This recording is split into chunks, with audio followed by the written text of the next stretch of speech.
وهدينا وقدوتنا وإمامنا ونبينا محمد صلى الله عليه وعلى آله وأصحابه وسلم.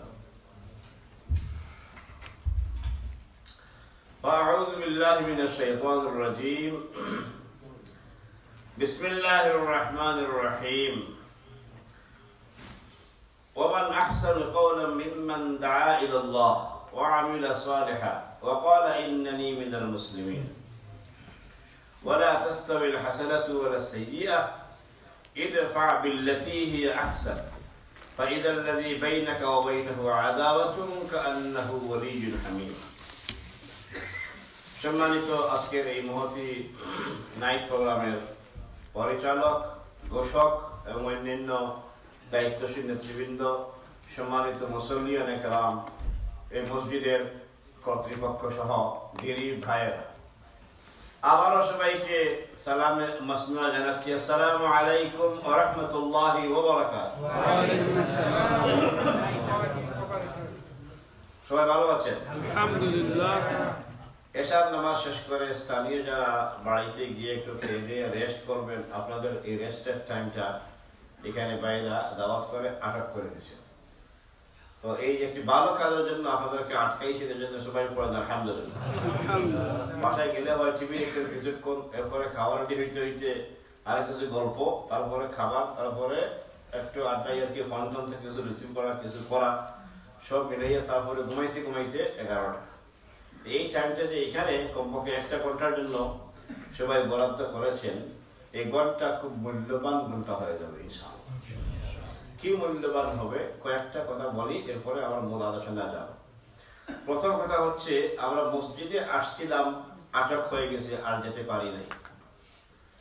এই যদি হয় অবস্থা, তাহলে রাসূলুল্লাহ সাল্লাল্লাহু আলাইহি ওয়াসাল্লাম খুব সুন্দর কথা বলেছেন যে মাহফিলে যারা গেছে, গিয়ে বসে গেছে, ওদেরকে আল্লাহ রাব্বুল আলামিন তার স্পেশাল গেস্ট হিসেবে কবুল করেছেন।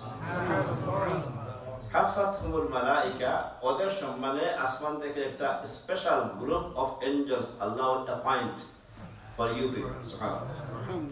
আল্লাহ বলেন যাও, ওরা এখানে একটু আসছে, কি বলে চলে, আমার দিনের কথাবার্তা বলে এখানে একত্রিত হয়েছে, ওদেরকে স্পেশাল একটু রহমত নিয়ে গিয়ে তোমরা ওয়েলকাম জানাও। সুবহানাল্লাহ।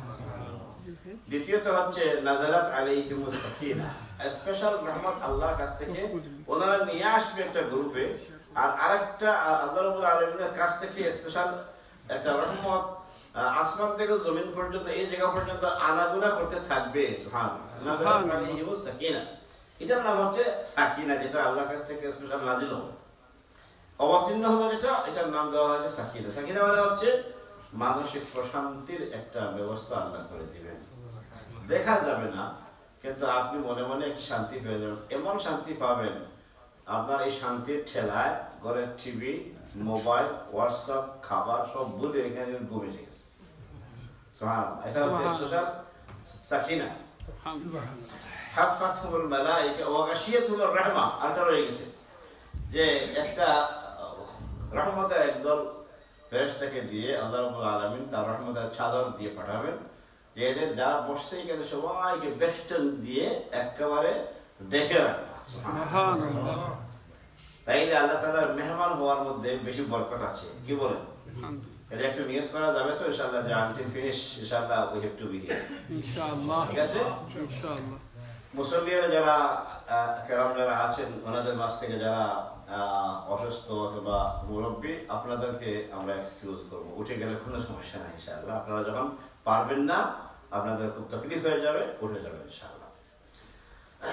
তো আজকে যে বিষয়ের কথা আমাকে বলা হয় সেটা হচ্ছে মুমিন হিসেবে দাওয়াতি কাজ করা এবং একে অন্যের উপর দাওয়াত দেওয়ার কাজটার ব্যাপারে আলোচনা করবো ইনশাআল্লাহ। তো আসেন আমরা ধারাবাহিক যাই। প্রথম পয়েন্ট হচ্ছে আমার আজকে আলোচনা, দাওয়াত কাহাকে বলে। দাওয়াত কাহাকে বলে? দাল আইন ওয়াও গুলতা, এটাকে বলে দাওয়া। আরবিতে বলে দাওয়া, আর উর্দুতে আমরা বলছি দাওয়াত। এখানে আবার লম্বাটা আসবে, তাইলে আরবি আর উর্দুর মধ্যে একটু বেশ কম আছে, ওই শেষের অক্ষরটা নিয়ে তা নিয়ে। দাওয়াত শব্দের অর্থ হচ্ছে পৌঁছানো। ডাকাডাকি করা, ডাক দেওয়া, ডাক শোনা।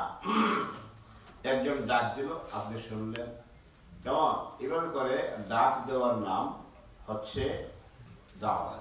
আবার ডাক হচ্ছে কয়েক ধরনের ডাক আছে। একটা ডাক হচ্ছে যে আপনি ডাক দিলেন আমাকে, আমি জি বললাম, এই হচ্ছে একটা ডাক। আর আমার জিটা হচ্ছে জবাব, হচ্ছে ডাক হে অমুক, আর আমি জি বললাম, এটা হচ্ছে তার জবাব। আরেকটা ডাক হচ্ছে জবাব জি মুখে বললে হয় না, ফিজিক্যালি হাজিরা দেওয়া লাগে। স্কুল কলেজ মাদ্রাসা আপনাকে ডাকবে, আসনি, ঘর থেকে ফোন করে জি বললে হবে না, ওখানে ক্লাসে হাজিরা দিতে হবে। ক্লাসে বলতে হবে হাত উঠে যাবে, জি আমি বিয়ে, স্যার আমি বিয়ে, অত উস্তাদ আমি আছি। তাইলে বোঝা গেল এইটা একটা হাজিরা। মুয়াজ্জিন সাহেব আজান দেন, ঘর থেকে আসতেছি বললে হবে না, এইটা জব কি? আসা হাজির হবি না, আপনার ডাকতেছে, তা হাজিরা দিয়ে ফিজিক্যালি হাজিরা দিয়ে বলতে হয় আমি হাজির। তাইলে ডাক হচ্ছে অনেক জাতের ডাক। আর একটা ডাক হচ্ছে আপনাকে একজন ডাকাডাকি করতেছে কি তার বাড়িতে আপনি দাওয়াত খাবেন, তাহলে আপনি ফিজিক্যালি গিয়ে হাজিরা দিয়ে শেষ না। যদি কোন আমি আসছি হাজিরা দিলাম আমি চলে যাচ্ছি, হবে নি না, ওটার উদ্দেশ্য হচ্ছে হাজিরা না, ওটা হচ্ছে আইসে বসে খেতে হবে আমার বাড়ি।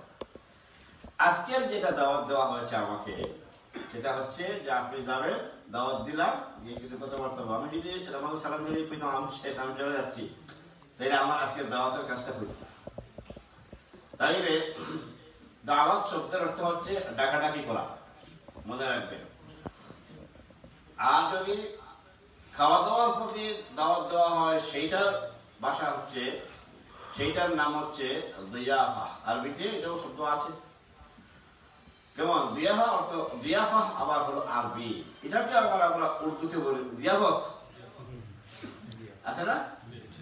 জিয়াবত দিয়ে আসছে হুজুরকে এবং আঙ্কেলকে তিনি আসবেন, মৌলানা এখানে চলে আসেন, আহলান সাহেব, আব্দুল শরীফ কেন, এটা ইমাম সাহেব আসেন, সবখানে চলে আসেন, এখানে সুন্দর একটা জায়গা আছে, আপনি খেয়াল করি নাই? এই মসজিদে ইমাম সাহেব থাকেন, এখানে আসলে আরো ভালো, প্লিজ। তো এভাবে করে কোরআনে, আরবিতে এবং হাদিসে রাসূলুল্লাহ সাল্লাল্লাহু আলাইহি ওয়াসাল্লাম অনেক শব্দ আপনি পাবেন ডাকাডাকি করতে, কিন্তু তার আইন ও আওতে দিয়ে যে দাওয়াত হয়, এটার অর্থই হচ্ছে একটা, এটা 10টা অর্থ হয় না। আমরা এটাকে বিভিন্ন অর্থে নিয়ে আসছি, আমাদের এটাকে বলে উরফের মধ্যে। কিন্তু আল্লাহ তাআলার নামে যে ডাক দেওয়া হবে, আমি যে আয়াতটা পড়ছি, ওমান আহসানু কাওলাম মিম্মান দাআ, যে ব্যক্তি আল্লাহর পথে মানুষকে ডাকে, তার ডাকাডাকির এই কাজ, সে মানুষটা কোনোদিন ভালো এটা করে, বলতেছেন যে তার ডাকাডাকির এই কাজটা কত না উত্তম কাজ, কত না উত্তম কাজ।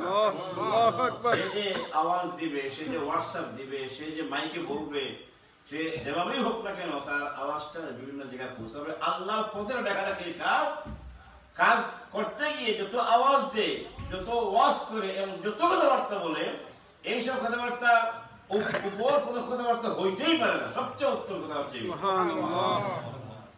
তাইলে আজকে বলছিলাম নামাজ পড়ে চলে যেতে পারতেন, কিন্তু সবচেয়ে উত্তম কথাবার্তা শোনার জন্য আপনারা বলে গেছেন। এর অর্থ এটা নয়, ভুল করবেন না যে আমি আজকে উত্তম কথাই বলবো আর আপনারা আমার কাছ থেকে শুনে যাবেন না, আমি উত্তম কথা একবার বলতেই পারি, এমন কোনো জিনিস না। বরং আমরা উত্তম কথা উদ্দেশ্যে শুরু করেছি, মাহফিলটি, আশা করি আল্লাহ রাব্বুল আলামিন আমাদেরকে দিয়ে উত্তম কথাগুলো বলাবেন ইনশাআল্লাহ। তাইলে আপনাদের সম্মান অনেক বেশি, আমাদের সবার সম্মান অনেক বেশি, যে উত্তম কথা শোনার জন্য, উত্তম কথা বলার জন্য আমাদের মতো একটি গ্রুপকে আল্লাহ রাব্বুল আলামিন আজকে এখানে দাওয়াত করেছেন। এই জন্য আপনাদের শুকরিয়া জানাচ্ছি, জাযাকুমুল্লাহু খাইরান।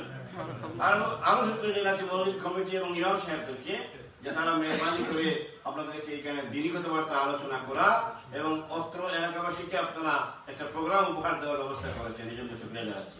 জাযাকুমুল্লাহু খাইরান, জাযাকুমুল্লাহু খাইরান জাযা। আমিন। তাই অর্থের দিক থেকে গেল, দাওয়াতি কাজের অর্থ হচ্ছে আল্লাহর পথে মানুষকে ডাকা, নাম্বার 1। নাম্বার 2 হচ্ছে আপনি আল্লাহর পথে কিসের ডাক ডাকবেন। আল্লাহর পথের ডাকটা হচ্ছে যে আল্লাহর পথে আসা, আর আসার পর আপনাকে কিছু কাজ দেওয়া, আল্লাহর কাজ দেওয়া। আল্লাহ পাক ডাক দিয়ে এখানে আসতে আমাদেরকে হুকুম করলেন যে আসো। আচ্ছা আমরা আসলাম, বিভিন্ন ভাই বিভিন্ন বোন দাওয়াতি কাজ করেন, আমরা আসলাম। আসার পরের কাজ থেকে এরপরে এজেন্ডা কি? এসে গেলাম, আসার পর বললেন না আমি ডাকছি শুধু আসার জন্য, আসছে যাচ্ছেন চলে যান, কোনো অর্থ হইল না, বেকার মনে হয়। যেন বেকার না, আমাদের এই যে জায়গাটাকে করে আনা হয়েছে, তারপরে আমাদের কাজ কিন্তু অনেক কাজ। এর মধ্যে তিনটা কাজ হচ্ছে সবচেয়ে বড় বড় কাজ। তিনটি কাজের প্রথম কাজ হচ্ছে যে আল্লাহর দিকে আপনাকে ডেকে আনা হয়েছে, ওই আল্লাহকে ইয়াকিন করা, বিশ্বাস করা, এবং একমাত্র রব হিসাবে, ইলাহ হিসাবে, এবং তার নাম সহ তাকে বিশ্বাস করা। এটা হচ্ছে আমাদের এক নম্বর কাজ। অর্থাৎ আমাদের আকীদার মাঝ থেকে আল্লাহ বিরোধী কোনো কিছু থাকলে বলে এগুলা সাফ করে, এগুলাকে খালিস করে একমাত্র আল্লাহকে বিশ্বাস করে আমাদের কলবের মধ্যে স্থান দেওয়া। এটা হচ্ছে এক নম্বর কাজ, খেয়াল রাখবেন। আল্লাহ রাব্বুল আলামিন কোরআনে হাকিমে বিভিন্ন জায়গায় অনেক কথা বলেছেন, তার মাঝ থেকে একটা কথা আমি শেয়ার করবো। সেটা হচ্ছে, কথাটা একটু শক্ত হয়ে যাবে, সেটা হচ্ছে যে আল্লাহ তাআলার পথে চলে, আল্লাহকে বিশ্বাস করে মুমিন হওয়ার পর কিছু লোক আছে মুমিন এবং মুশরিক। কথা বেশি খারাপ হয়ে যায় না? কি করবো, আল্লাহ বলেছেন বলতেই হবে। ওমা ইউমিনু আকসারুহুম বিল্লাহি ইল্লা ওয়া হুম মুশরিকুন। কেমন ঈমান এনেছে আল্লাহর প্রতি, সে মুমিন, সে মুসলিম, কিন্তু ঈমান আনা সত্ত্বেও সে মুশরিক। পথ কাটার যে মুশরিক, কিন্তু কুফারের পরে শিখ মিক আছে না, ওরা তো মুশরিক ঈমান আনার পরে না, ওরা এমনি মুশরিক। তারা আল্লাহ মানে, আমাদের হিন্দুরা বলে উপরালা একজন আছে, ভগবান আছে ইত্যাদি বলে আল্লাহর সাথে আরো অনেককে শরীক করে। কেমন এই অনেককে শরীক করার কারণে তারা হচ্ছে মুশরিক, তাদের নাম হলো মুশরিক। তো তারা শরীক করলো আল্লাহর সাথে, আল্লাহ কিন্তু তার মানে না মানার দোলা আছে একটা, যেটা হচ্ছে খাবে, ওরা মানে না, ওরা জন্য তারা হচ্ছে খাবে। কিন্তু এই দোলা হচ্ছে মানে, কিন্তু তার সাথে আরো অনেককে মানে, শরীক করে মানে।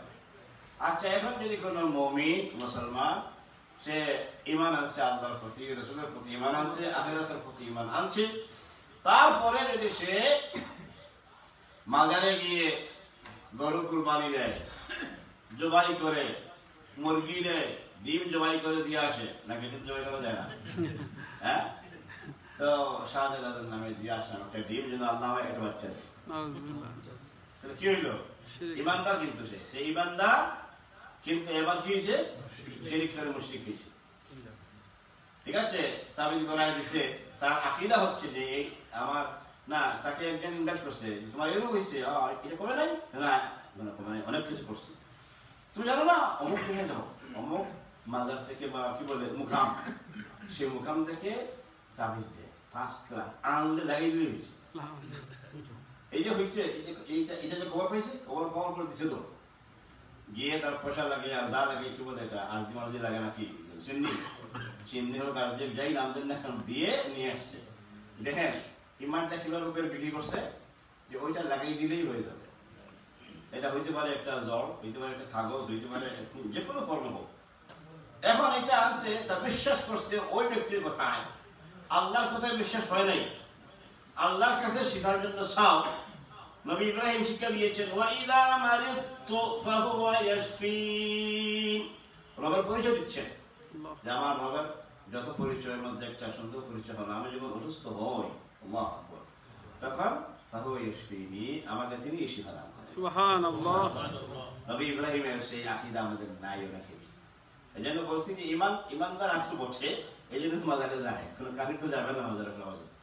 কেমন গেছে গিয়ে কিন্তু এখন ঈমান বিক্রি করে আসছে, ওখান থেকে নিয়ে আসছে ওই হুজুর কিবলার তাবিজ দিলেই কাজ করলেই হয়ে যায়, ইত্যাদি ইত্যাদি। এই যে তাদের কি একেবারে সর্বনাশ করে ছাড়ছে। এই জন্য মুমিন হয়েও সে মুশরিক, নাউযুবিল্লাহ মিন যালিক। এভাবে করে শিরকের অনেক কাজ, অনেক আইটেম আমাদের মুসলমানদের মধ্যে এগুলা ঘোরাঘুরি করে, যার ফলে আমরা এগুলা টের পাই না যে কোনটা করলে আমার ঈমান নষ্ট হবে, কোনটা করলে ঈমান তাজা হবে, ঠিক হবে। বুঝের বড় অভাব, আর বুঝের অভাব থেকে আরো বেশি অভাব হচ্ছে স্টাডি করার অভাব, পড়াশোনা করবে না মানুষ। আপনি বলতেছেন কোরআন হাদিস, এরপরে ইতিহাস, এরপরে সিরা বুক, এই সব কিছু বলার পরও কিন্তু পড়াশোনার টাইম নাই। তখন পড়াশোনা বাদ দিয়ে এখন দুই কাজ করা হয়। এক কাজ হচ্ছে যে হোয়াটসঅ্যাপের মধ্যে কত মেসেজ, এগুলো না দেখলে পরে পেটের বাদ তো পৌঁছবে না। এই হচ্ছে একটা জরুরি জবাব এখন হয়ে গেছে।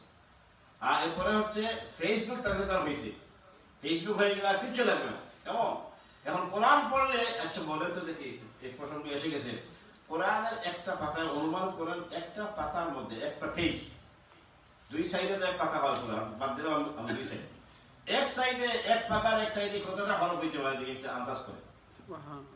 হ্যাঁ, এক পাতা একটা পেজ, হ্যাঁ 1000 তখন পক্ষে হবে কম হইল।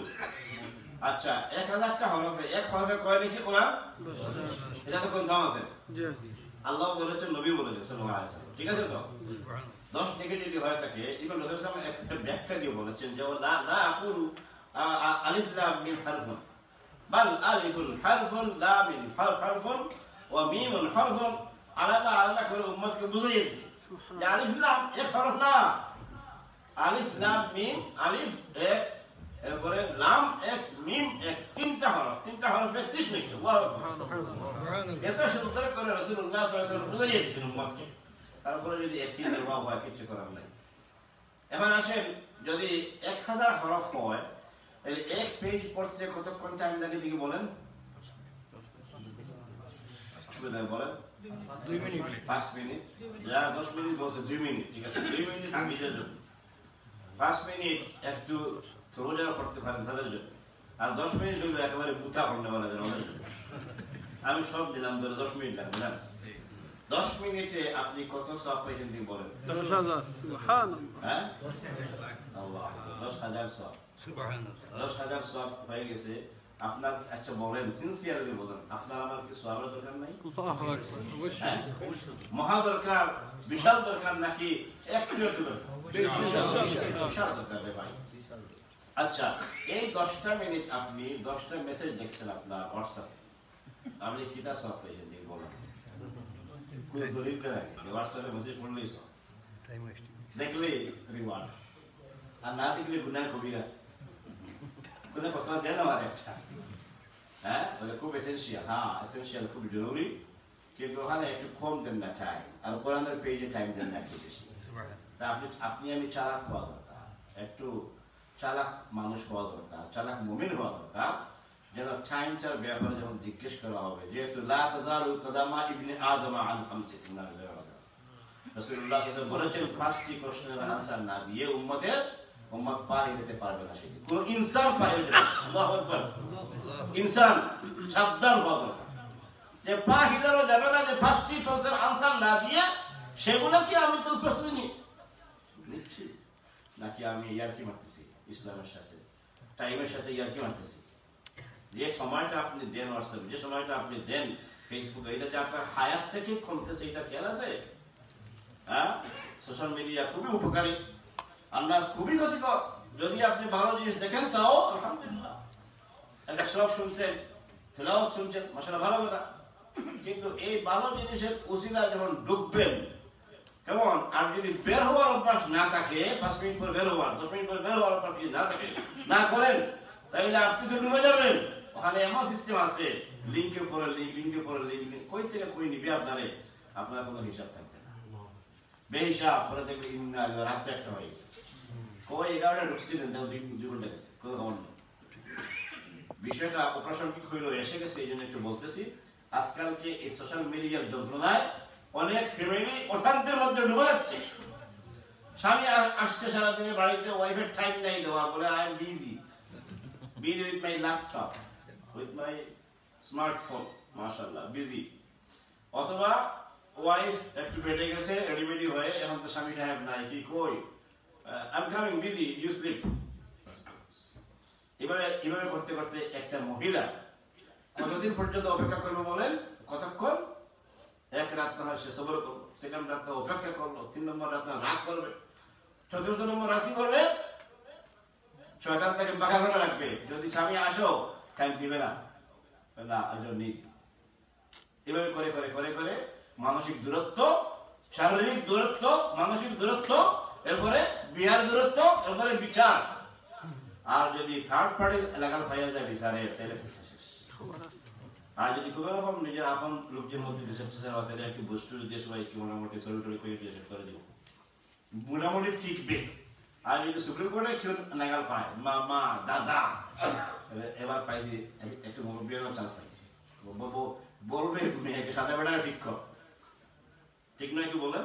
আর এইভাবে যখন আনসার হয়ে যাবে বিচারের মুরব্বীর কাছ থেকে, তখন এই বিয়া কনফার্ম শেষ হওয়া লাগবে। কারণ তারা শেষ করতে আসে নাই, তারা কি বলে, তারা মির্জিল করতে আসে নাই, মীমাংসা করে দিতে আসে নাই, তারা আসছে টু ডিস্ট্রয়। তো এইসব হচ্ছে আজকালকে অনেক জায়গায় শুরু হয়ে গেছে। আমি জানি না এখানে কোনো কি বলবো কোন লোক আছেন কিনা মানে ফ্যাক্টর, আল্লাহ পাক আমাদের সবাইকে হেফাজত করেন। আমিন। তো আমার মেইন পয়েন্ট ছিল যে আমরা দাওয়াতি কাজের মানুষ, আমাদেরকে অনেক কাজ করতে হবে। এক নম্বর কাজ হচ্ছে আল্লাহ তাআলাকে মনে প্রাণে রব ইলাহ হিসেবে বিশ্বাস করা, এটা হচ্ছে আমাদের এক নম্বর কাজ। দ্বিতীয় কাজ হচ্ছে আল্লাহ তাআলা যত কাজে খুশি হন এর মধ্যে সবচেয়ে প্রধান এবং বড় কাজ হচ্ছে যে আমি খুশি হব আমার সাথে কাউকে শরীক করব না, লা তুশরিক বিল্লাহ, কোন শিরকের কারবার নাই আমার সাথে। এটা করলে আপনি মোটামুটি প্রথম গাঁট পার হয়ে গেছেন। এজন্য ইমানের সাথে কোনো শিরক হবে না। এখন শিরক কাকে বলে, কি জিনিস, কত প্রকার, এটা আরেক চ্যাপ্টার, এটা আরেক দিন ইনশাআল্লাহ। আজকে শুধু এক পজিটিভ বলে ইনশাআল্লাহ। তো এই হচ্ছে 2 নম্বর কাজ। আর 3 নম্বর কাজ হচ্ছে যে আমার পক্ষ থেকে দেওয়া যত ইমানি জিম্মাদারি, এর মধ্যে সবচেয়ে বড় জিম্মাদারি হচ্ছে দাওয়াতি কাজ, মানুষের ইসলাহের কাজ। মুমিন যারা আছে এদের কাছে এক ধরনের দাওয়াত দাও, আর যারা অমুমিন রয়েছে ওদের কাছে আরেক ধরনের দাওয়াত। আমরা মেইনলি 3 ধরনের দাওয়াতি কাজ করি। আমরা মেইনলি 3 ধরনের দাওয়াতি কাজ করি, একেবারে মুখস্থ করে যান। নাম্বার 1 দাওয়াতি কাজ হচ্ছে অমুসলিমদের কাছে ইসলামের দাওয়াত। মনে থাকবে ইনশাআল্লাহ। ইনশাআল্লাহ অমুসলিমদের কাছে ইসলামের দাওয়াত। 2 নম্বর হচ্ছে মুমিনদের কাছে, যারা মুসলিম অলরেডি আছি আমরা, মুসলিমদের কাছে হচ্ছে ইসলামকে সহিহ করা, ইসলাহের কাজ।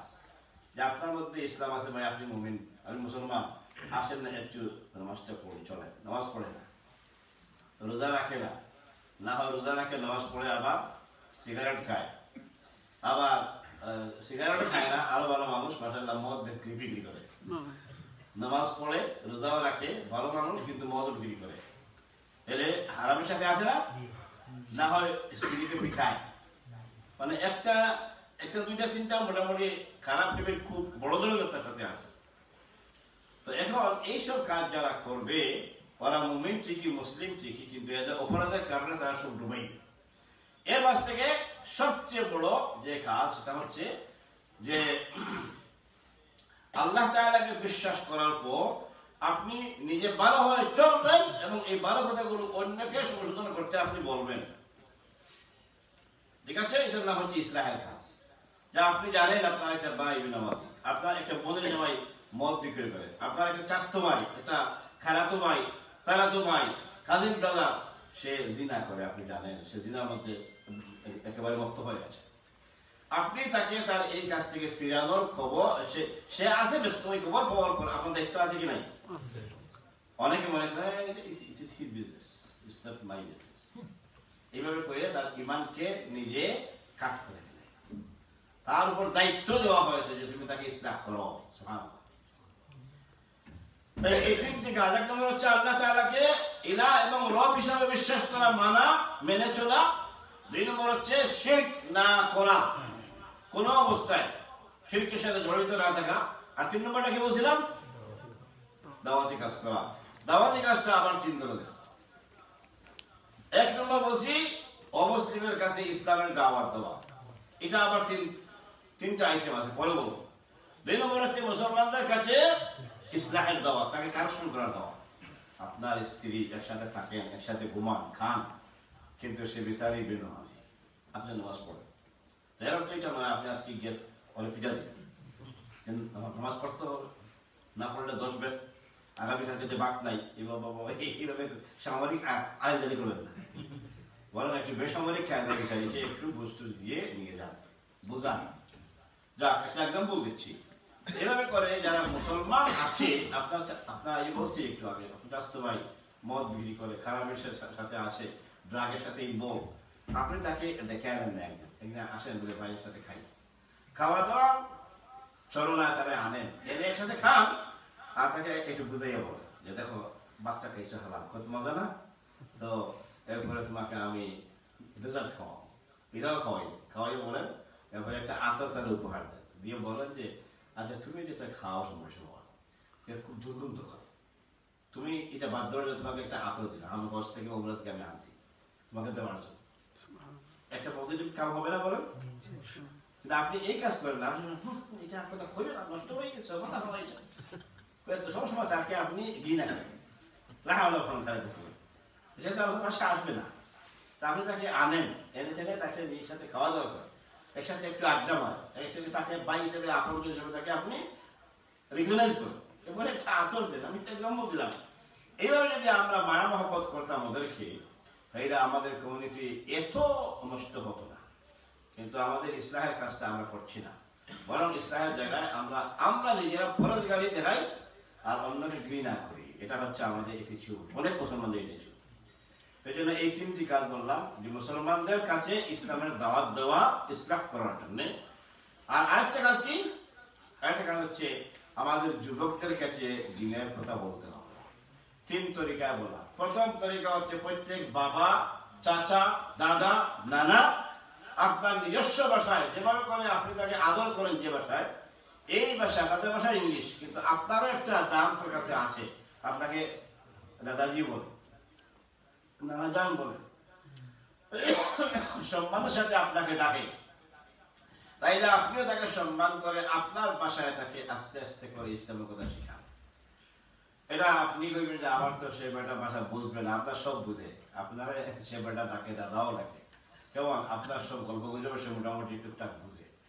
আপনি আল্লাহ সম্পর্কে, শিরক সম্পর্কে তাকে কোনোদিন বলছেন? শুধু তো আদর করেন, আর সুইট খাওয়া, সুইট খাওয়াইতে খাওয়াইতে পেট মোটা বানাইছেন তাকে, কই যেদিন থেকে জন্ম হয়েছে সেদিন থেকে 5 বছর 7 বছর সুইটই হয়েছে, কিন্তু কোন একটা দিন আপনি তাকে সৎ কথা বললেন না, আল্লাহর কথা বললেন না, নবীর কথা বললেন না, কোন সাহাবীর স্টোরি শোনাইলেন না, কোন নবীর স্টোরি থেকে বললেন না, কানে কানে কানে কানে তাকে নিয়ে কত স্টোরি বলছেন, কিন্তু আপনি এগুলা কেন বলবেন না? না বললে আপনার জন্য ক্ষতি হয়েছে, আপনার জন্য গুনাহ কবিরা হয়েছে, এক পর্যায়ে আপনি তার কাছে আল্লাহর দ্বীনের দাওয়াতের কথাটা করেন নাই। নামাজ সে কেন পড়বে? কিছু বাপ মা আমরা আছে, নামাজ পড়লো একবার নামাজ পড় বলতে বলতে বলতে বলতে আমি তো বলি আমার নিজের ভাষায় বলি, তুমি চরম নয়, মসজিদ আজান দেয় একবার, প্রত্যেক একবার দেয় না, আর মারা আজান দেয় 10 বার, ঠিক কিনা জানি না আমি, আসলে তো মা আজান দেখি যাও না, নামাজে যাও না, আজান হয়ে গেছে, এই আরম্ভ হয়েছে। কিছু করে করবো গেছো নি, কোর্ট নিশন রেডিয়েশনের শুরু, এই আরম্ভ হয়েছে, এই একটা অভ্যাস, অনেক অনেক, এটা খারাপ না, কিন্তু এই তরিকা বললে হয় কি, বাচ্চারা মনে করে যে আম্মা ডাকবেই দরকার, তারা যাবে একেবারে 11th আওয়ারে, যেন এক জায়গায় নাম পাওয়া যায়, এই হলো অনেকের অবস্থা। এটার পিছনে কারণ হলো এটা যে নামাজ না পড়লে পাপ কি, এটা আমরা শিখি, না পড়লে পাপ কি, গুনাহ কি হয়, এটা আমরা শিখি, এই নামাজ পড় এটা শিখেছি, চাইলে পড়তে হবে, এটাও শিখেছি, কিন্তু আগে যেমন মধ্যে কিতাব সওয়াব আছে আর না পড়লে কি গুনাহ আছে, এইটা আমরা তাদের কি কোনোদিন করি না, যার ফলে তারা আর কোনো ইন্টারেস্ট পায় না। আর যে কাজে বাচ্চারা ইন্টারেস্ট পায় না, আপনি দেখবেন ফোর্স করে ইন্টারেস্ট আনানো যায় না, তখন হেকমত দিতে হবে। হেকমত হচ্ছে এইগুলা, আপনি একদিন বসেন, একটা কায়দা করে বসেন, বলে আলাপ করে বলেন কি ভয়াবহতা, কি ভয়াবহ শাস্তি আছে নামাজ মিস করলে, আগে বলেন কাজা করলে কি অসুবিধা আছে, এটা তাকে বোঝান, এরপরে বোঝান আপনি নামাজ পড়লে সওয়াব কি আছে, এরপরে না পড়লে আযাব কি আছে, মিস করলে কি সমস্যা আছে, একটা কাজ মিস করলে কি অসুবিধা আছে, সব আপনি তাদেরকে আইটেম করে করে খাওয়া দাওয়া চলে একসাথে খেয়ে বলতে পারেন, এক সময় আড্ডা মারে বলতে পারেন, মানে যে কোনো না উপায়ে আপনাকে এগুলো বলতে হবে, তখন এগুলো কাজ করবে। 2 নম্বর হচ্ছে ওদের কাছে ইসলাম দেওয়া, যে মক্তবে বা মসজিদে হুজুরের কাছে আপনি তাকে নিয়ে দিয়ে আসছেন এবং তাকে পয়সা ওদের হুজুরকে মাশাআল্লাহ উইকলি বা মান্থলি পয়সা দেন, কোনো অসুবিধা নাই দেন, কিন্তু হুজুরকে বলতে হবে যে আশহাদু আল্লা ইলাহা, খুব ভালো করে মুখস্থ করেছেন, এই জন্য আপনারা থ্যাংক ইউ হুজুর, কিন্তু এটা অর্থ শিখে নাই। আশহাদু অর্থ কি? আন অর্থ কি, লা ইলাহা ইল্লাল্লাহ অর্থ কি, এগুলো সব বুঝে না, একে বুঝেই দিবেন। এরপরে ওয়াশহাদু আন্না মুহাম্মাদুর রাসূলুল্লাহ সে বলে পারে, কিন্তু এটা বুঝে না। আল্লাহুম্মা ইন্নী আউযু বিকা মিনাল খুবুসি ওয়াল খাবাইস শিখছে, কিন্তু এই দোয়া না পড়লে অসুবিধা কি, এটা সে শিখে নেয়। প্রথমে এই দোয়ার অর্থ সে বুঝে নেয়, এরকম করে নিজে পড়তে এবারে পড়ার দোয়া, আসার দোয়া, মসজিদে যাওয়া আসার দোয়া ইত্যাদি ইত্যাদি অনেকগুলো ছোট ছোট ছোট ছোট দোয়া আছে। এই দোয়াগুলো আজ পর্যন্ত কেউ তাকে ব্যাখ্যা করে বলে নাই, উপকারিতা সম্পর্কে তাকে কেউ ওয়াজ করে নাই, আর উপকারিতা কত কি না বললে পরে এটা তাকে বলা হয় নাই। এই জন্য ওদের কাছে দেওয়া দিতে হবে হুজুরের কাছ থেকে। আপনি নিজে হুজুর হিসাবে যা করেন দিলেন, আর 2 নম্বর যার কাছে আপনি পয়সা দিয়ে পড়ান তাকে একটু বলতে হবে যে আমার বাচ্চার সমস্যা এগুলো তাকে একটু বুঝতে দেন। 3 নম্বর হচ্ছে যে তাকে কিছু বই পুস্তক কিনে দেন তার ভাষায়, তার ইংলিশ ভাষায়। আপনার কাছ থেকে আধা বাংলা আধা ইংলিশে কিছু শিখছে, এরপরে যে মক্তবের হুজুরের কাছ থেকে কিছু ব্রোকের ইংলিশে কিছু শিখছে, অসুবিধা নাই। এখন তার এই শিক্ষাটাকে কনফার্ম করার জন্য, ফার্ম করার জন্য প্রয়োজন তাকে ইংলিশ বই কিনে দেন। দিয়ে কিনে দিয়েও শেষ না, তাকে নিয়ে বসতে হবে, কিছু কিছু দায়িত্ব দিতে হবে যে উইকলি মিটিং, আমাদের মিটিং হবে, সেখানে তুমি অমুক আয়াত তোমাকে দিলাম, এই আয়াতটা একটু বুঝিয়ে দিলাম। মেয়েকে বলেন তুমি একটা হাদিস পড়ো রিয়াদুস সালিহিন থেকে, হাদিস নম্বর 88 তুমি পড়ো, আর সপ্তাহ বলবেন 89 পড়ে, এভাবে করে করে একটা জব দেন, তখন দেখবেন তারা এই উসিলায় পড়াশোনা করবে। করে আপনার ফ্যামিলি মিটিং এ দেখবেন ইনশাআল্লাহ আপনি যেভাবে করে দাস দেন, এর থেকে আর উন্নত দাস এখন আসতেছে। সুবহানাল্লাহ। কেমন? এটা আপনার এই হিকমতের কারণে হয়েছে। এইভাবে করে আমরা দিনের কাজ করি, কেমন? এই 3টি পদ্ধতি অবলম্বন করে, 3 তরিকায়। প্রথম তরিকা আমি আবার বলছি, অমুসলিমদের কাছে ইসলামের দাওয়াত দেওয়া, এটা হচ্ছে ফরজ কাজ আমাদের জন্য। এখন অমুসলিমদের মাঝে কিসের দাওয়াত দিবেন? অমুসলিমকে দাওয়াত দিতে হবে ইসলাম কবুলের, এটা পরে ইসলাম কবুলের দাওয়াত এখন দিয়ে অমুসলিমকে তার যে অমুসলিমের সাথে আপনার ফ্রেন্ডশিপ হয়েছে বা নেইবার বা আপনার যে আছে কলিগ, আপনি তারা চিনেন, কলেজ থেকে একসাথে কাজে আছেন, এর সাথে তাকে বাস করেন, আপনি টের পাইছেন যে সে আসলে ভিতরে ভিতরে লোকটা ভালো, শুধুমাত্র সে আল্লাহ সম্পর্কে কনফিউজড। তাইলে রব সম্পর্কে তাকে একটু, যে ক্রিয়েটর সম্পর্কে, যে খালিক, যিনি খালিক আমার কাছে তোমার করছে, আর তিনি হচ্ছেন কিন্তু সবার ওনার, তোমারও আমারও, তোমার আব্বা আমারও আব্বা। ইভেন একেবারে ডে 1 থেকে যে হিউম্যান সৃষ্টি করেছিলেন আদম, ওনার থেকে শুরু করে আজ পর্যন্ত না, একেবারে কিয়ামত পর্যন্ত যত আসবে সবার মালিক হচ্ছেন তিনি এবং ক্রিয়েটর হচ্ছেন তিনি। মানে যদি একবার সে বুঝতে পারে যে ও he is our creator, then we have to obey him, that's it. কেমন? আল্লাহ লাহুল খালকু ওয়াল আমর, যিনি সৃষ্টি করলেন তার হুকুম চলবে সব জায়গায়, অতএব তাকে একটু চিনতে হবে। এখন যদি সে এই খবর পায়, কেমন? সে আল্লাহ মানে না, রব মানে না, এই রবটাকে শিখাইতে হবে। কেমন? শিখাইয়া দেখবেন আপনি ইনশাআল্লাহ যে তার হেডটা আপনার মতো বিভিন্ন জিনিস নিয়ে ভর্তি না। কেমন? ইলাহ শিকার ব্যাপারে, রবকে মানার বিশ্বাসের ব্যাপারে তার ব্রেন খালি, তার মাথা খালি, বাক্স খালি। এই বাক্সের মধ্যে একটু ঢুকাই দেন। তারপরে যদি আপনার ইংলিশে না কুলায়, তাইলে আপনি একটা বই উপহার দেন, তাহলে অসুবিধা নেই, সে বই পড়বে। এরপরে মিস্টার আলী আপনার সাথে এসে এটার মধ্যে কোনো কোশ্চেন আছে বলে এটা আপনাকে জিজ্ঞেস করেন। এরপরে আপনি যদি না পারেন, কোনো সমস্যা নাই, প্রশ্নটা রাখেন, নাকি আপনার স্থানীয় এলাকায় যারা ইসলামিক কাজ করে ওদের কাছ থেকে, না হয় আপনার মসজিদ ইমামের কাছ থেকে জবটা নিয়ে তারা দেন। কেমন? এবং এত হার্ড কোনো কোশ্চেন আসে না রে ভাই, ওদের কাছ থেকে ইজি কোশ্চেন আমি নিজে পাইছি, এবং এগুলো জবাব দেওয়া আপনাদের পক্ষে সবাই ইনশাআল্লাহ পারবেন ইনশাআল্লাহ। এই অমুসলিমদের কাছে ইসলামের দাওয়াত দেওয়ার আগে রব চিনাইতে হবে, রবের দাওয়াত, এরপরে কিতাবের দাওয়াত, এরপরে দাওয়াত দিতে হবে নবীর দাওয়াত। এই 3টি দাওয়াত খেয়াল রাখবেন। অমুসলিমদের কাছে টোটাল ইসলামের দাওয়াত আর একটু করে দেন। এখন দাওয়াতের আপনি 1 নম্বরে রব, খেয়াল থাকবে, 2 নম্বরে কিতাব কোরআন, আর 3 নম্বরে মুহাম্মদ সাল্লাল্লাহু আলাইহি নবী মুহাম্মদ সাল্লাল্লাহু আলাইহি ওয়াসাল্লাম। কেন? রব সম্পর্কে তারা বলে খ্রিস্টান যদি হয় তাহলে 3 রব মানে, ঠিক, আর যদি ইহুদি হয় তাহলে ওরা 2 রব মানে, আল্লাহকেও মানে, আর এর সাথে ওয়াকালাতিল ইয়াহুদ উযাইর ইবনুল্লাহ, আল্লাহ ছেলে একটা আছে, ওর নাম উযাইর, নাউযুবিল্লাহ, এটা তাদের বক্তব্য। আবার এই ক্ষেত্রে দেখবেন, এবার আমভাবে না, এর ক্ষেত্রে দেখবেন বর্তমান ইহুদি যারা আছে কনজারভেটিভ এবং এই কি বলে এই একটু রিনিউ যারা আছে কনজারভেটিভরা আল্লাহর ছেলে একটা মানে না, কেমন? আর আর যারা একটু মডার্ন আছে কেমন, ওরা ওইটা মানে। এই জন্য আম পাবে আপনি বললে এটা আবার হবে না, ওরা বলবে আমাদের কাছে কোনো নাই, আমাদের ছেলে আছে বলবে, তো বলবে আল্লাহ যাক। তো যাক, আমাদের পক্ষ থেকে যেটা হচ্ছে দেওয়া সেটা হচ্ছে যে আল্লাহ এক, এটা আপনাকে এস্টাবলিশ করতে হবে। এখন কেমনে করবে এই ব্যাপারে বলছি, জ্ঞান লাগবে, ইলম লাগবে। বিনা ইলমের সাথে যদি কোনো ফুটবল করতে যান তাহলে আপনি পরে ফেসে যাবেন, কি আনসারটা আমরা দিবেন পরে পক্ষে বুঝতে পারবেন। এই জন্য যারা খ্রিস্টান ওরা বলে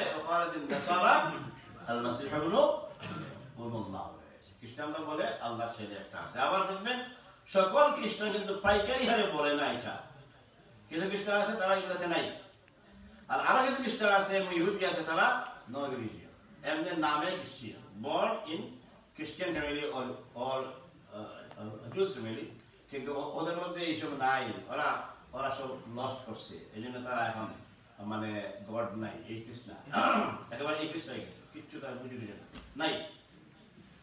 তো এই জন্য লোক বুঝে, অডিয়েন্স বুঝে, মানুষ বুঝে আপনাকে ইসলামের দরকার আল্লাহ এক খবরটা দিতে হবে।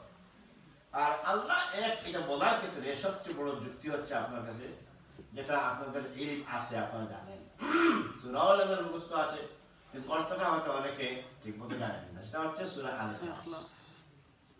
এর থেকে বড় ঔষধ আর নাই, এর থেকে বড় সুন্দর ব্যাখ্যা আর নাই সূরা ইখলাস ছাড়া। এই জন্য সূরা ইখলাসটা একটু পড়বেন এবং আপনি অমুসলিমদের মধ্যে কাজ করতে আরাম পাবেন ইনশাআল্লাহ। 2 নম্বর বলছিলাম মুমিনদের মধ্যে যারা মুসলিম আমরা আছি, আমাদের মধ্যে ইসলাহের কাজের ব্যাখ্যা হয়ে গেছে, আর লাগবে না। আর 3 নম্বরটা হচ্ছে আমাদের সন্তানদের কাছে ইসলাম দেওয়ার ব্যবস্থা। কোনদিন আপনার সন্তানকে, এই পয়েন্টটা একটু বলি, আপনার সন্তানকে আশা করবেন না কোনো স্কুল কলেজ ইউনিভার্সিটি শিখিয়ে ফেলবে ইসলাম যা শিখাবেন আপনাকে একটা টাইম আল্লাহ দিয়েছেন, আপনার কন্ট্রোলে থাকার মতো একটা এজ তার দিয়েছে। সেই এজ হচ্ছে শুনে ভালো করে, আপনি হচ্ছেন পিতামাতা, আপনার প্রভাব ইনফ্লুয়েন্স তাদের উপর খাটবে মোষ উঠার আগের বয়স পর্যন্ত। আমি রাইট? মোষ উঠে গেলে প্রথমে তারা মায়ের কথাবার্তা শোনা বাদ দিয়ে দেয়। 2 নম্বরে মাকে ইগনোর করতে করতে তখন বাপের উপর আসে, বাপের কথাবার্তা কিছু শুনে, একটু দমক টমক কিছু শুনে, পরে এটাও মোষ উঠছে, একটু মোষ গজানোর পরে যখন একটু শক্ত হয়ে যায়, এই শক্ত হওয়ার পর তখন বাপদানটা বাদ দিয়ে দেয়। এখন করে কি জানেননি, তার 2টা সোসাইটি, একটা হচ্ছে তার ঘরে, তার যার সিবলিংস আছে, ভাই অথবা বোন, দেখবেন ফিস ফিস করে কি যে কথা কোয়া যায়, নিজেরা টের পাওয়া যায় না সবটা, কেমন? দেখবেন আপনার সাথে বেশি কোন সম্পর্ক তারা তাদের আড্ডা মারতেছে, একদম গিয়ে সবটা দমছে। এই হলো তার একটা সোসাইটি। যদি আপনি আমি আবার রাগটা করে সমস্যা আছে, কারণ ভাই বোন মিলে তারা আড্ডা এর কি কিছু করতেছে, একটু আপনি করতে দেন সোশ্যালের ভিতরে, কিন্তু আবার এই পড়াশোনা করে তোমরা করে দেন, আমি তোমাকে একটা খাইছি। আপনার সাথে যে সম্পর্ক যেটা আছে, বন্ডিং এর সম্পর্ক, এটা আরো নষ্ট করে ফেলবে। এই জন্য এগুলো করতে যাইয়েন না, একটু ফ্রি ভিডিও দিয়ে দেন। আর 2 নম্বর তার আরেকটা জায়গা আছে, সেটা হচ্ছে তার এই পিয়ার গ্রুপ, কেমন? তার ফ্রেন্ড, তার পিয়ার গ্রুপ আছে, তার ফ্রেন্ড আছে, তার স্ট্রিট ফ্রেন্ড আছে, তার ড্রাগের ফ্রেন্ড আছে, কত ফ্রেন্ড আছে। তো ভালো ফ্রেন্ড চুজ করতে তাকে সাহায্য করে। আপনি এমনি আনলেসে জিজ্ঞেস করবেন যে ওই তোমার ক্লাসে যে ওই আব্দুল্লাহ আছে না, ওই তার আব্বার ছিল, নো আই ডোন্ট নো, তো আপনি একটু পরিচয় করে দেন যে ওই আব্দুল্লাহ আব্বা হচ্ছে আমার ফ্রেন্ড, তোমাকে দেখাই মনে একদিন নিয়ে আব্দুল্লাহ আব্বার সাথে পরিচয় করে, তখন তার সাথে সে কথাবার্তা বলতে হিসাব কিতাব করবে যে আব্বুর ফ্রেন্ড যেহেতু, তাহলে আব্বুর থেকে অবশ্যই কিছু ভালো মানুষ উনি, অথবা আব্বুর মতো, অতএব তার সাথে কোনো ব্যাধি করা যাবে, তাকে ড্রাগের পথে নেওয়া যাবে না। অথবা সে উল্টা করলে আইসা সে আপনাকে বিষয় দেবে যে আব্বু ওই যে আপনি আব্দুলের কথা কইছিলেন, আব্দুল নষ্ট হয়ে গেছে, কি হয়েছে? সে ড্রাগ খায় বা সিগারেট খায়, তখন এটা বিচার দেওয়া যাবে, মানে একটু সংশোধনের ব্যবস্থা করা থাকবে। আর তার ফ্রেন্ডকে তারাও ছিলেন না, তার বাবারও ছিলেন না, তার দাদারও ছিলেন না, যদি হয় তাহলে কার সাথে আড্ডা মারতেছে, স্কুলে যায় আসে কার সাথে, কলেজে যায় আসে কার সাথে, কলেজের ক্লাস হচ্ছে মোট 3টা থেকে 5টা, এখন সে 8 ঘন্টা কলেজে থাকে, এখন তার এই যে স্পেয়ার টাইমটা কি কাজে লাগায়, সে ওরা জিজ্ঞেস করলো আই ওয়াজ ইনলাইটেড, সে তাকে জবাব আছে, ওরা হচ্ছে জবাবটা সত্য মিথ্যা আপনি আবার যাচাই করতে জানলেন আপনার ফাইডা নম্বর আছে। এইভাবে না করে তাকে নিয়ে বসে তারে মায়া করে জিজ্ঞেস করেন যে তুমি দোয়া করছো? বলে করছি। বলে আজকে এই কে পড়াইছে? ইমাম ছিল তো না, ইমাম কে? My friend. এটা বললো। এইভাবে যদি সময় জিজ্ঞেস করতে সময় মাই ফ্রেন্ড বলতে পারবে না, বলবে ইমাম সাহেব পড়ে। ইমাম সাহেব কে? তার নাম এবার আটকে যাবে। তাকে আপনি শরম দিয়ে না, তাকে কালকে তুমি ইমাম সাহেবের সাথে মিট করবা, তার নামটা নিয়ে এইভাবে করে করে তাদেরকে আমরা হেল্প করি না, একটু সাথে থেকে তাইলে আমরা তাদেরকে লুজ করে ফেলবো। ওদের ব্যাপারে লাস্ট একটা কথা বলে আমি শেষ করি, সেটা হচ্ছে কোনদিন সন্তানদের সাথে, আমি আবার বলি, কোনদিন সন্তানদের সাথে আর্গুমেন্ট করে আপনি এক পক্ষ আর সন্তান আরেক পক্ষ বানাবেন না। কথাটা বুঝে আসে না একটু, আমি পারি না বুঝিতে। আবার বলি, সন্তান উল্টাপাল্টা করছে, এটা আপনি কনফার্ম, সে দোষী, কেমন সে ক্রিমিনাল, কিন্তু আপনি তাকে বলে খয়ে ক্রিমিনাল সাব্যস্ত করবেন না, শাস্তি দিবেন না, আর্গুমেন্ট করবেন না, তার সাথে আপনি ঝগড়া করতে যাবেন না, তার সাথে আপনি সাউট করবেন না। করলে যেটুকু সম্পর্ক আছে, সিমেন্ট আছে, এইটুকু বেকার হয়ে যাবে। এরপরে আপনাকে সম্মান করবে না, কোনো রেসপেক্ট দিবে না, আপনার আশেপাশে আসবে না। আর আপনাকে এইদিকে দেখলে সে ওই রুমে গিয়ে ঢুকবে, আর আসবে না। তাকে কামিং আপু কামিং, এরপরে কিন্তু তার কামিং এর হবে না। এবারে আসলে একেবারে এলিমেন্ট হবে, যেদিন থেকে আপনি বেরিয়ে রাখতে বলতে জানেন। কেমন তারা মানে আমরা তাদেরকে মনিটর না করলে তারা আমাদের মনিটর করে ওঠা, ঠিক পাইছেন? আপনি মনিটর করতেছেন যে নামাজ পড়েনি, তার ক্লাসে পড়া পড়েনি, হোমওয়ার্ক করেনি, সে আপনাকে উল্টা মনিটরিং করতেছে কি জানেন? আপনি আসছেন নি করে, আসলে কি কাজে আছে। যদি দেখে মোবাইলে ব্যস্ত করলো, মাশাআল্লাহ আল্লাহ তুমি আমার আব্বা হায়াত দারাজ করলো মোবাইল নিয়ে, আর নিজে কম্পিউটার করতে হবে, আল্লাহকে ভালো হয়েছে। এবার সে তখন উল্টা আপনার মনিটর করতেছে।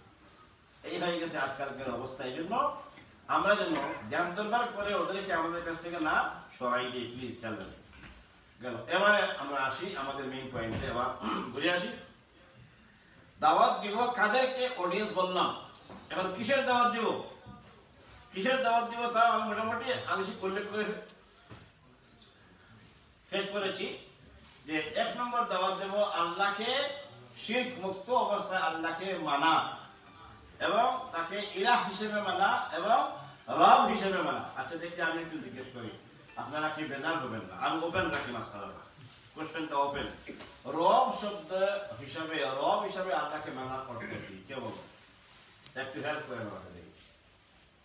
আলিম ছাড়া কেমন? হ্যাঁ, রব হিসাবে আল্লাহকে মানার অর্থ নাকি? এনিওয়ান? হয়তো আপনি ঠিকই বলে বুঝছি, একটু সরম হয়ে যাবে, বাদ দেন, ঠিক আছে। রব হচ্ছে রব্বুল আলামিন, শুধু আমাদের রব না, তিনি রব্বুল মুসলিমিন না, আবার রব্বুল কাফিরিন না, তিনি হচ্ছে রব্বুল আলামিন। আলম মানে কি? জাহান, দুনিয়া, সমগ্র দুনিয়ার মধ্যে যত কিছু আছে, এই সব কিছুর যিনি সবকিছুর ব্যবস্থা করেন, যাবতীয় প্রয়োজন যিনি মিটিয়ে দেন। মানুষের প্রয়োজন শুধু না, গাছের প্রয়োজন, তার সার, তার মাটি, এটাও তিনি ব্যবস্থা করে দেন। একটা পিঁপড়ার খাবার দরকার আছে, সে কি খাবে? পেটের সাইজ কি চোখে দেখা যায়? আল্লাহু আকবার, তার খাবার লাগবে। সে কি খাবে, কি খেয়ে বাঁচবে, কদিন বাঁচবে, সব তার ওখানে আছে লেখা। সুবহানাল্লাহ। ওয়া কুল্লু ইনসানিন আলজামনাহু তাইরাহু ফি উনুকিহি ওয়া নুখরিজু লাহু ইয়াওমাল কিয়ামাতি কিতাবা ইয়ালকাহু মানশুরা ইকরা কিতাবাক কাফা বিনাফসিকাল ইয়াওমা আলাইকা হাসিবা। আল্লাহু আকবার। সূরা বনী ইসরাঈল আল-ইসরা, সূরার মধ্যে আল্লাহ বলেন প্রত্যেক মানুষের, ওকুল্লা ইনসান আলজামনাহু তাইরাহু, প্রত্যেক মানুষের ফি উনুকি, তার গলার মধ্যে এই রগগুলো আছে। হ্যাঁ, কোন রগ এটা তিনি স্পেসিফিক্যালি উল্লেখ করে বলছেন, গলার মধ্যে একটা রগের সাথে আমি একটা সিম কার্ড রাখছি। সুবহানাল্লাহ, আল্লাহু আকবার। আপনার মোবাইলের সিম কার্ডটা কত বড়? এত সাইজ? জি না, এত ছোট। এটা একটু বড় ছিল আগে, স্বাস্থ্য কমাই কমাই এখন আছে স্মার্টফোন, স্মার্ট করছে এটাকে খুব খুব ছোট করে আগামীতে আরো ছোট হবে।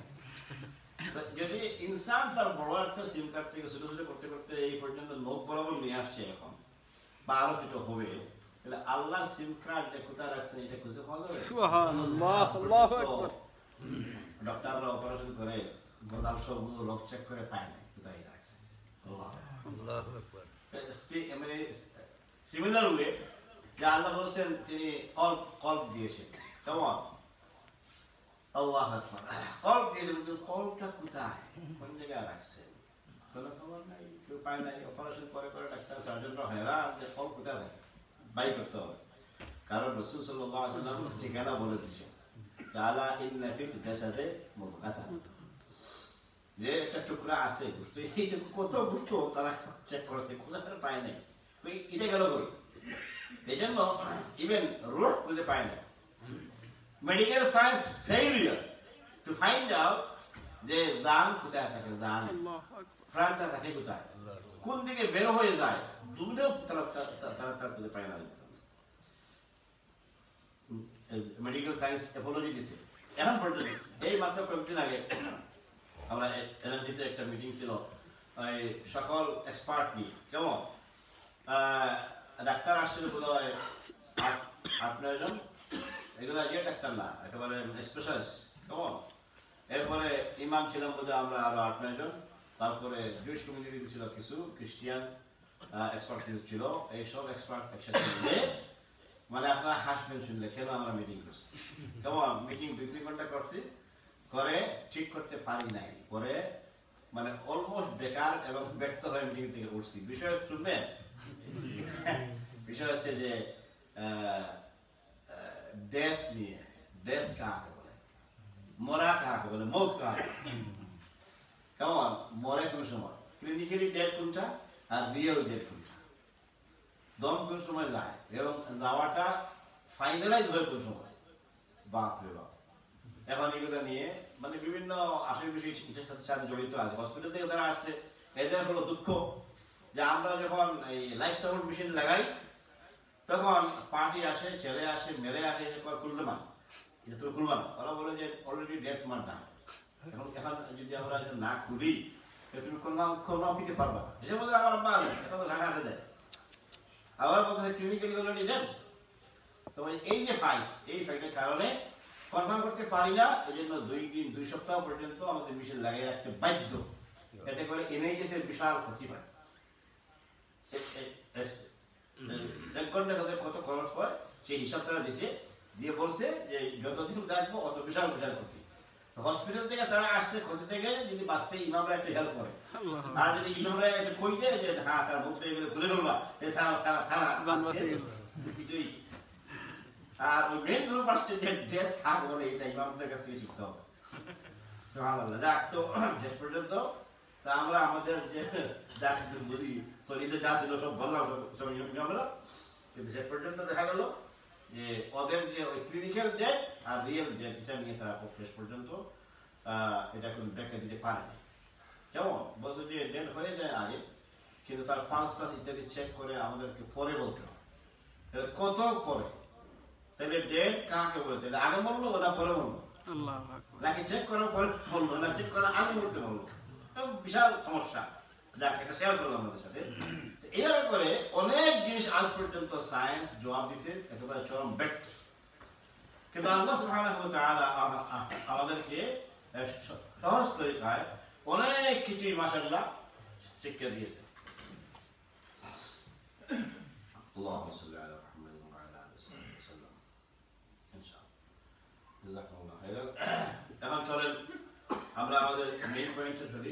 আল্লাহ হবে তো দাওয়াত দেব কিসের, তাদেরকে দাওয়াত দেব, এটা হয়ে গেছে। এখন আসেন এখানে যারা আমরা আছি সবার ভাত খাওয়া জরুরি কিনা বলুন? খাওয়া দাওয়া জরুরি, বেশাদি করা জরুরি, অনেকের জরুরি কাজটা হয়ে গেছে আলহামদুলিল্লাহ। আর যারা এখনো বাকি আছেন কি আশা আশা আছে নাকি ইনশাআল্লাহ?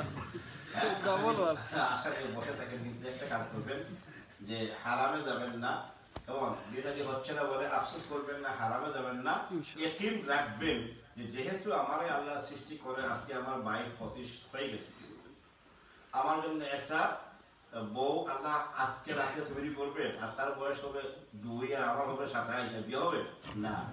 তাহলে আপনারটা অলরেডি হয়ে গেছে, আলহামদুলিল্লাহ। আছে না? আপনার জন্মটা শুধু হয় নাই, না পড়াশোনা করে ডিগ্রি পাস করতেছে, মাশাআল্লাহ, কিন্তু তার ঘরে আছে কপালগুলো খুঁজে পাওয়া যাচ্ছে না। আল্লাহু আকবার। একটু বুঝানো বাড়া, আব্বা আমাকে বলেন দেখেন, আর তুমি একটু দেখো, অসুবিধা নাই, কেমন একটু বুঝ খবরের দোষ নাই, কিন্তু চালাচালি করতে দোষ আছে। এখন তুমি লিঙ্ক লাগিয়ে দিও না, একটা খোঁজ খবর পাইয়া যদি খোঁজ আম্মুকে বলো যে অমুক খায় দেখছি একটা মেয়ে স্কুলে আসা যাওয়া করে, দেখেন না কোনো খোঁজ পাওয়া যায় না। মাকে বললেই দিবে, দৌড় দিবে না। মা যদি দৌড় দিয়ে 5টা সমস্যা নেই, তুমি আর একটা দৌড় দিয়ে সমস্যা আছে। এই জন্য যার দেখি বলে কিউতে আসেন, কিউটাকে আপনি টপকেইবেন না, জাম্প দিবেন না, don't jump your queue, stay in the queue ইনশাআল্লাহ উইথ পেশেন্স।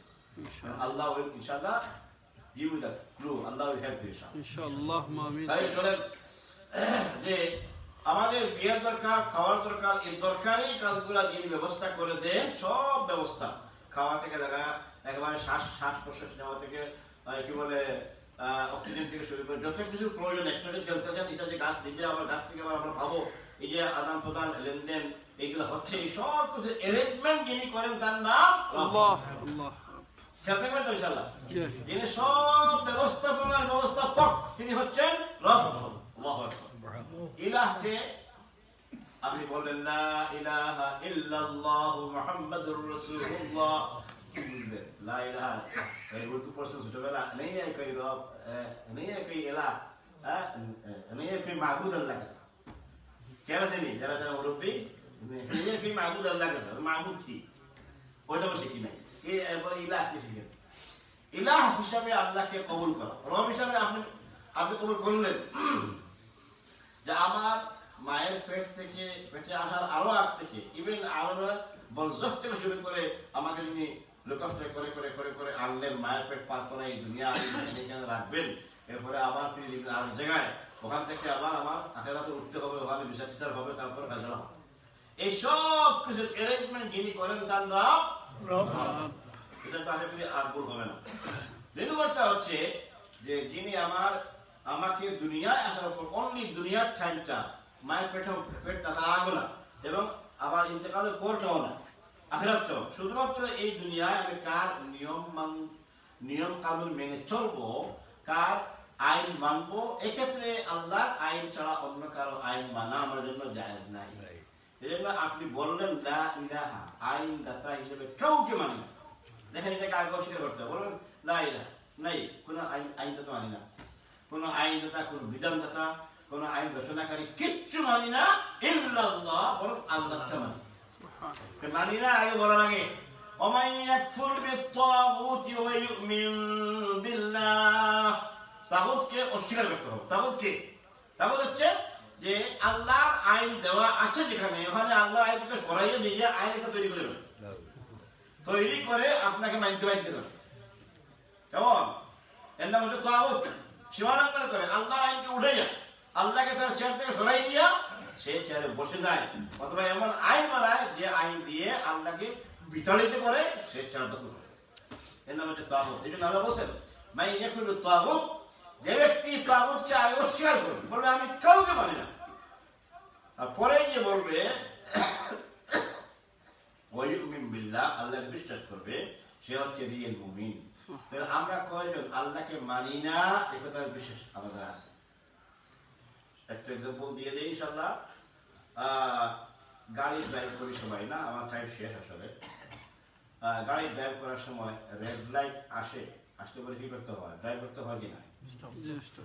স্টপ কেন করতে হবে বলেন? টিকিট দিব একটা, আর পয়েন্ট দিব, আর কোনো সমস্যা নাই। আগে গেলে আগে দাম বাজার দিকে দাঁড়িয়ে থাকবে না।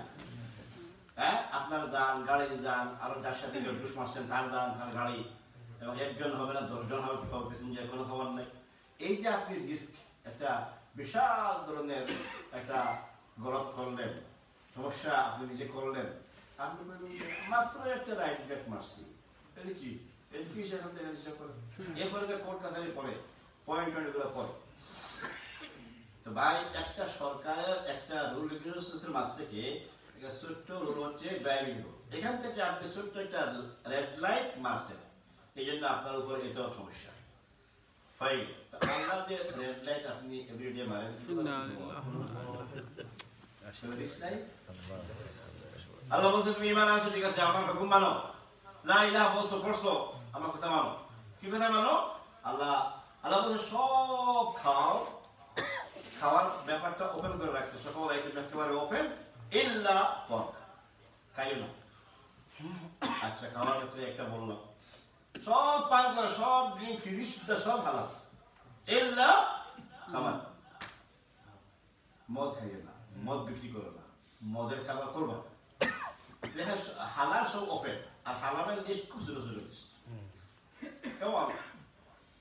সকল মহিলা হারাম, কিন্তু একটা মহিলা তোমার জন্য হালাল করে, তোমার রাত দিন তার সাথে এনজয় করে, সমস্যা নেই। সুবহানাল্লাহ। এবার করে আল্লাহ ব্যবস্থা করে দিলেন যে একটা হালাল মহিলা আর বাকি সকল মহিলার সামনে রেড লাইট, রেড লাইট, বাবি রেড লাইট, খালা দেবুল, চাচা দেবুল রেড লাইট, কেমন? সব জায়গায় রেড লাইট দেখা, আল্লাহ আকবার, কেমন? আর একটা জায়গায় আল্লাহ গ্রিন লাইট দিচ্ছেন, বউ বানাইছো, কাবিল তো পড়ছো, এনজয় করো, গ্রিন লাইট, সব খাও, একটা রেড লাইট, সব পান করো, একটা রেড লাইট, জায়গায় জায়গায় এভাবে করে আল্লাহ লাগাইছেন রেড লাইট। আল্লাহ সব রেড লাইট আমি উপেক্ষা করি, আমি মানি না, আমি ড্রাইভ করে যাই, আজ পর্যন্ত অ্যাক্সিডেন্ট হলো না, হচ্ছে খবর নাই। যেটা বলছিলাম যে ওই ছোট্ট যে সিল থাকবে, ওখানে লেখা থাকবে কয়টা রেড লাইট মারছে। একটু শুয়ে শুয়ে একটু চিন্তা করবে প্লিজ, কয়টা রেড লাইট মারছেন, ওখানে লেখা আছে। অবিশ্বাস করবেন কেমন? আল্লাহ বলছেন অনুখরিজু লাহু ইয়াউমাল কিয়ামাতি কিতাবা, যখন তোমাকে জিজ্ঞেস করব, অস্বীকার যখন করবা, আমার ফেরেশতাদের কাছে তো তোমার নথিপত্র ওখানে জমা আছে, কাজ হবে না, আবার অস্বীকার করবা, জিজ্ঞেস করা হবে। আল্লাহ বলবে দাঁড়াও, ফেরেশতাটা রাখো, তোমার কাছে একটা জমা আছে তোমার গলার সাথে, এটা আমি প্রিন্ট আউট করে আনতেছি। অনুখরিজু লাহু ইয়াউমাল কিয়ামাতি কিতাবান, বিশাল কিতাব হয়ে যাবে, দাস্তানকে দাস্তান হয়ে যাবে। আল্লাহ প্রিন্ট আউট হুকুম করলেই হলো, বিশাল আসবে, এরা জিজ্ঞেস করবে এইগুলা ফটো কার, এইগুলা করছে কে, এরপরে না মানলে আবার ভিডিও লাগাই দিবেন, নাই এভাবে করে করে আল্লাহ তার সব দলিল পেশ করে আপনাকে আটকাই দিতে আটকাইবে। এজন্য সকল ভাইদের কাছে আমার এপিল, আজকের এই নাইট প্রোগ্রামে যা আসুন একটু রেড লাইট গুলো আমরা চিনি এবং এগুলাকে আমরা মেনটেন করতে বাধ্য হই। সবাই রাজি আছেন? একটু তোবা করে মনে মনে যা করছি আমার নিজে, আমি সহ সবাই তোবা করি। রেড লাইট যা আমরা ভায়োলেশন করছি রে ভাই, সব কিছু লেখা আছে, কেমন? সবগুলো আছে লেখা, ইল্লা আকসা, কেমন? সগীরাতান ওয়ালা কাবীরাতান ইল্লা আকসা, ছোট বড় কোনটাই দেখবেন আপনি আপনার হিসাব থেকে যখন আপনি পড়া আরম্ভ করবেন, আল্লাহ বলে ইকরা কিতাবাক, বেটা পড়, তোর তুই পড়, আল্লাহু আকবার, ইকরা কিতাবাক কাফা বিনাফসিকা আল-ইয়াওমা আলাইকা হাসিবা। আজকে তুই এনাফ, আমি আরবি জানি না, না আল্লাহ একবারে আরবি পড়ি করে দিয়েছে, যেন পড়তে কোনো সমস্যা না। তখন যে ল্যাঙ্গুয়েজ পারে সেই ল্যাঙ্গুয়েজ চিন্তা করে দিবি, পড়, তুই পড়তে থাক। আপনি পড়ে দেখবেন ইয়া আল্লাহ ইল্লাল্লাহ, ছোট ছোট ছোট ছোট আমি এগুলো ইগনোর করছিলাম, এগুলো আছে এখানে। হ্যাঁ, আপনি আশ্চর্য হবেন, আফসোস করবেন, কিন্তু সে আফসোস তখন চলে যায়। এই জন্য আজকে আপনাদেরকে আমি এই ছোট একটা মসজিদ আল্লাহ করে বসে দিনী ভাই হিসেবে মহব্বত করে, সম্মান করে, আপন ভাইয়ের মতো ডেকে ডেকে বলতেছি আসুন একটু তওবা করি। শুধু আজকে রাত না, এখন থেকে তওবা শুরু করি, মওত পর্যন্ত যেন আমরা তওবার আজকারটা আমার মুখস্থ থাকে। আস্তাগফিরুল্লাহ ইন্নাল্লাহা গফুরুর রহিম, সুবহানাল্লাহি ওয়া বিহামদিহি নাশহাদু আল্লা ইলাহা ইল্লা আনতা, এটা পড়ে পড়ে পড়ে পড়ে যেন যাই। এখানের মধ্যে তওবা আছে, ইস্তিগফার আছে, এবারে মাহফিল দোয়া আছে, সব আছে, যেন আমরা এগুলা ভুল না করি, এরকম পড়তে সবসময় করি। আর দিনের দাওয়াতি কাজ আমি যা পারি আমার বলয় অনুযায়ী, আমার যে সামর্থ্য অনুযায়ী, আমার ঘর প্রথমে, এরপরে আমার প্রতিবেশী, এরপরে আমার আত্মীয় স্বজন, ওই যে বলছিলাম আগে কাকাতো ভাই, মানাতো ভাই থেকে শুরু করে চাচা আছে, দুলা ভাই আছে, সবার কাছে দিনের দাওয়াতটা যেন আমরা পৌঁছানোর জন্য দায়িত্ব হাতে নেই। এটা বিশাল কাজ। আপনি দেখবেন একটা মর্যাদা পেয়েছেন কিয়ামতের দিন, আপনি দায়ী আল্লাহ হিসেবে যত কাজ করেন, যত জায়গায় গিয়েছেন, কেমন সব জায়গায় এগুলো লেখা আছে এবং আল্লাহ তাআলা আপনাকে অতি সম্মানের সাথে তিনি আপনাকে একটা বিশাল সওয়াব দান করবেন ইনশাআল্লাহ। আল্লাহ সুবহানাহু ওয়া তাআলা আমাদের সবাইকে লা ইলাহা ইল্লাল্লাহু ওয়া তৌফিক দান করুন। ফজিলত কিছু ছিল, কিছু বলার প্ল্যান ছিল, কিন্তু সময় হচ্ছে না, বেশি হয়ে গেছে, জন্য আজকে এখানে শেষ করি। وآخر دعوانا الحمد لله رب العالمين سبحانك اللهم وبحمدك أشهد أن لا إله إلا أنت أستغفرك وأتوب إليك. شكرا.